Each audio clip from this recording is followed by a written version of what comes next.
So, how is OpenAI taking over?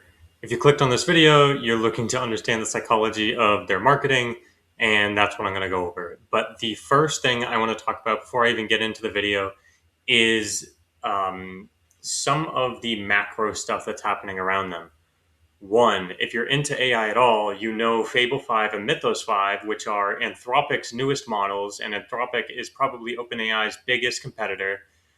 Um, these have been shut down. They were cited by, they were sent a letter by the US government basically saying we found some security issues with your models and we don't want you sending them around to people outside of the country. And so Anthropic just shut it all down because they wanted to be compliant. But in their letter, they don't actually mention a ton of specifics. They said this is what I've highlighted here is a real portion of their blog. They cite some methods of jailbreaking that Anthropic says are available in a lot of LLMs. So there's just some interesting things going on. I don't know have insight into it, but it's weird that that's going on. But we do know that OpenAI was the one to close the deal with the U.S. government. So just interesting macro things to keep in mind. A couple other interesting things. So, of course, we have Anthropic and ChatGPT models, but it's a tight race. There's Google with Gemini, there's Grok with Twitter and Elon, and there's DeepSeek and all these other foreign ones in China. There's Perplexity. So it's a tight race. There's a lot of players, and then their IPO. They filed for an IPO about 9 days ago. It's right now June 17th at this recording. So they're planning an IPO. They have a lot of stuff going on. They're deepening government ties. They're raising regulatory stakes.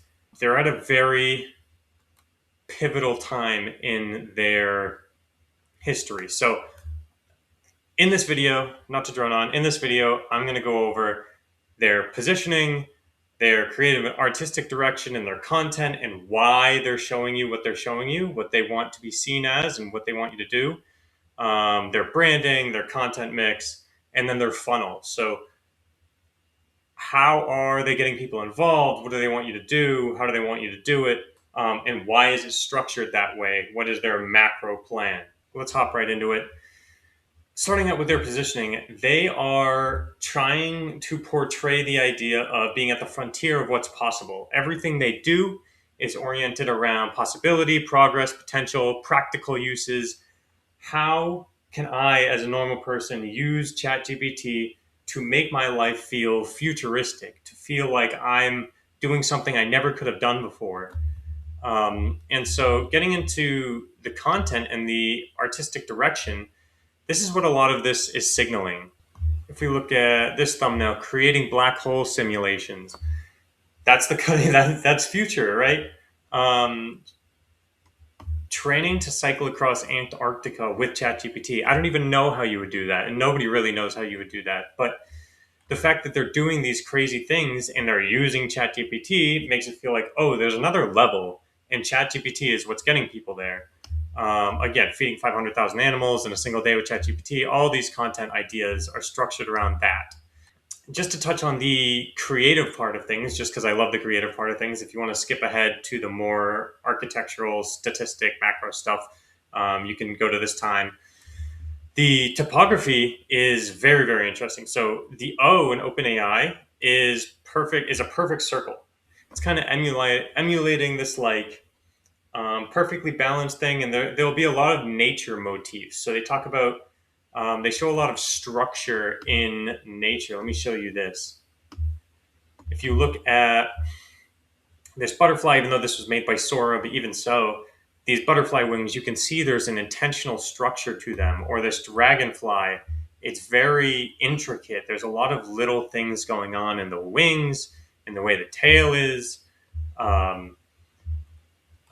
Even here, you can see the outline of all these leaves and these butterflies again. It's very intricate. There's a lot of structure going on between nature and the AI. So just interesting motifs with the typography and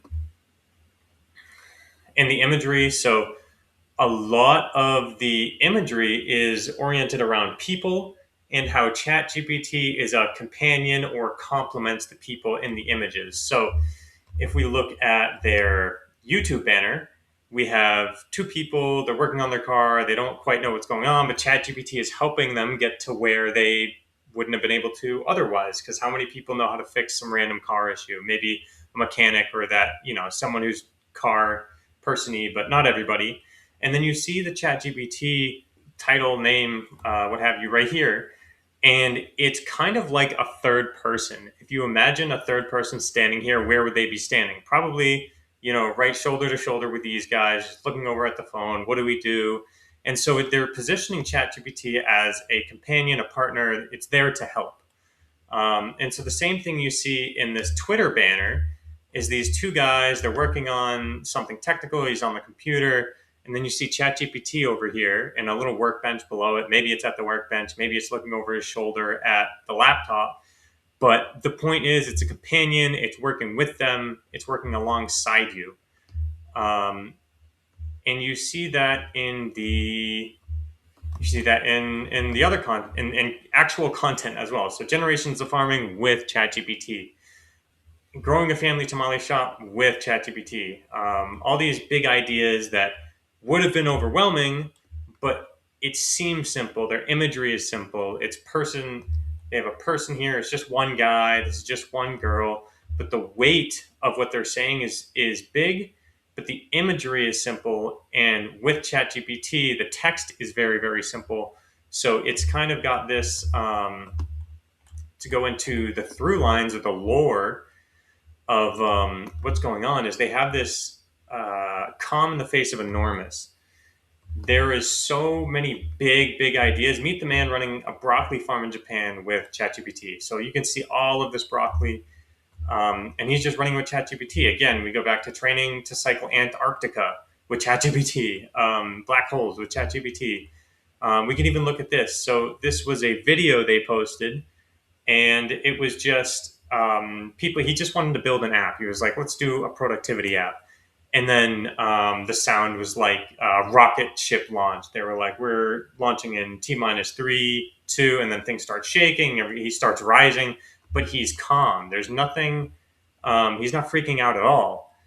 It is innovation, but it's okay, right? Like it's pushing us forward, and we're happy to be there. But it's still a part of our life. Like if you look at him, he's just laying down. He was just hanging out in his bed. But all of this is meant to showcase what it means to go through innovation and progress. It's shaking things up. But for us, it's just we can still be doing whatever we want to do. We're just being pushed forward, leveraging this technology. So a few more things on the creative side before I get into the more technical stuff. And there's this one motif that I think is so slight, but I think it's really interesting, and I wonder what they'll do later on with it. So if you look at these trees, you can see they're forming around the OpenAI text, and these butterflies are kind of going through it a little bit. So it's like nature is framing the AI. It's almost trying to compare either AI to nature, or nature is the connecting piece between humans and AI. So we see AI, OpenAI at the top, then we have this dragonfly, then we have the human at the bottom. And here we have all these things framing the AI. So it's almost like they're saying AI is the next logical step of nature, which will push humans forward. So now getting into the content mix, I won't spend too much time on here, but I do think it's important to bring up 50% of their content is on demos, showcases, testimonials, and product launches. And let me actually go to the funnel strategy for you to understand why their content mix is 50% demos and launches. So their general funnel strategy is this top pillar of mass awareness through big campaigns and product-led growth. So what does that mean? The point of their mass awareness campaigns is to try and get as many people to see it as possible. Because if you remember, OpenAI was the first LLM to become popularized, and they knew, or I assume they knew, other companies were going to come up fast. So their idea was, let's launch a product, make it really easy to use. So that's their top of funnel for their product led growth. And from that, we're going to get earned media. So people are going to make content about, oh, ChatGPT is my best friend. Help me build this. I play these games with ChatGPT. I sent my friend this funny thing from ChatGPT. It's helping me build, write text to my friends, all these crazy things. And that's ubiquitous content. So they're basically everywhere. It's all this free earned stuff. And then we go to middle of the funnel where they have their own kind of more structured YouTube use cases, more for businesses or for developing things to get more uses out of their tool. And this is where the freemium model kind of comes in. So obviously they have their free tier, you can try it out, and then you get capped. And then you're like, okay, do I want to keep going? Am I addicted yet? Am I not? And this is like really really big because of how new this tool is. They had to get people in for free, or else no one was gonna like. I mean, people probably would have done it, but it would not have grown the way it did. It's too new. It's too hard for people to understand. There are still people who are scared and don't even understand. I know personally people who are like, how do I even use ChatGPT? And they don't like. You can just go on the website and use it, but people who are scared don't know it. So this was a great way to break in. Um, Bottom of the funnel, of course, you hit your cap. You're like, okay, I want to go up. I get this better model. I get more tokens. For this product-led growth side, they are doing ads, but the ads are more for people who are not like these early tech adopter people. It's for people like your mom or your sister or your grandma who's like, I don't want to do it. I don't know what that is. I don't use it. I don't need it. So this is meant to convert those people who are very much on the edge, to try and get them in that $8 tier and get them in the product growth funnel. So yeah, that's the product led growth funnel, stemming from all that mass awareness, and that will bridge into the enterprise sales assisted funnel.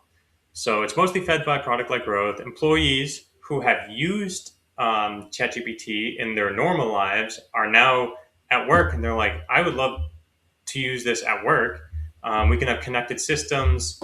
Obviously they have private data and all these things. So that's where these business subscriptions come in. So it's bottom up awareness inside companies where people are already using it, and then they bring it into their companies. So the middle of the funnel would mostly be like content, case studies, let's go back over here. Codex for creatives, riff, design, ship. That's really important, especially like creatives, because everyone looks at it like it's a technical thing, but there are creatives using it. Codex for finance, converting inbound leads, Codex for sales teams. So all of these how-tos on their YouTube are actually a great middle of the funnel strategy for their enterprise sales side. Security compliance, handling documentation. So a lot they are gonna, or they do have a lot of documentation on their website. Webinars, enablement, all this kind of stuff that it's teaching you. It's walking you through how do you go from 0 to 1 using this, because people just don't have the concept yet because the tool is so new. And at the bottom of the funnel here, it's more higher ticket.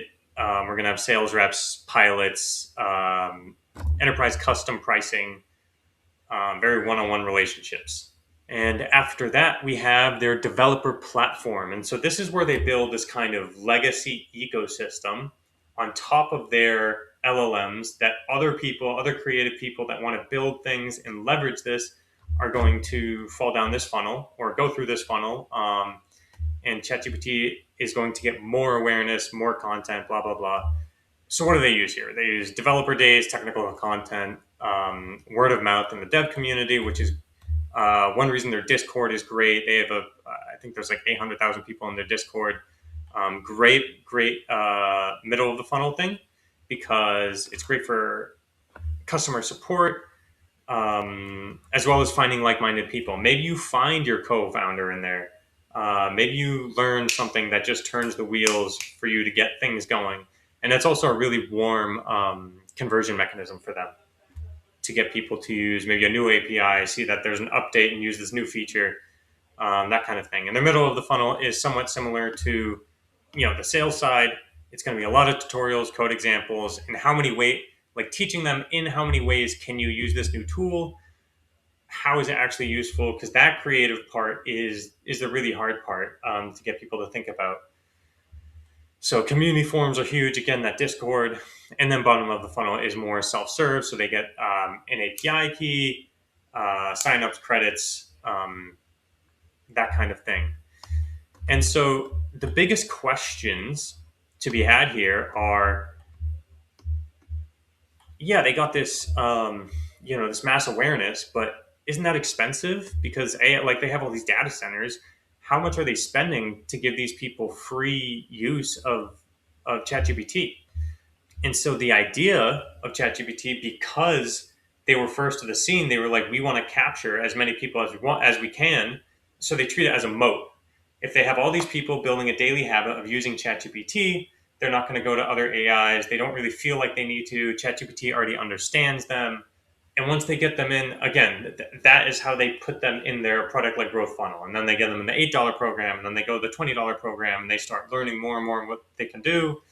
However, because they're using this ads strategy, they may be under pressure to monetize a lot of these non-converters. I don't actually know where the revenue is at. I would assume they're still in their growth phase, considering how much they've raised. It seems like their goals are global. So they need to convert people who aren't even aware of this or have like zero knowledge of LLMs in general. And so they're going to be using all this earned media and paid stuff. So it is somewhat of a liability, but it can become an asset because they have all these people warmed through this moat of like free users.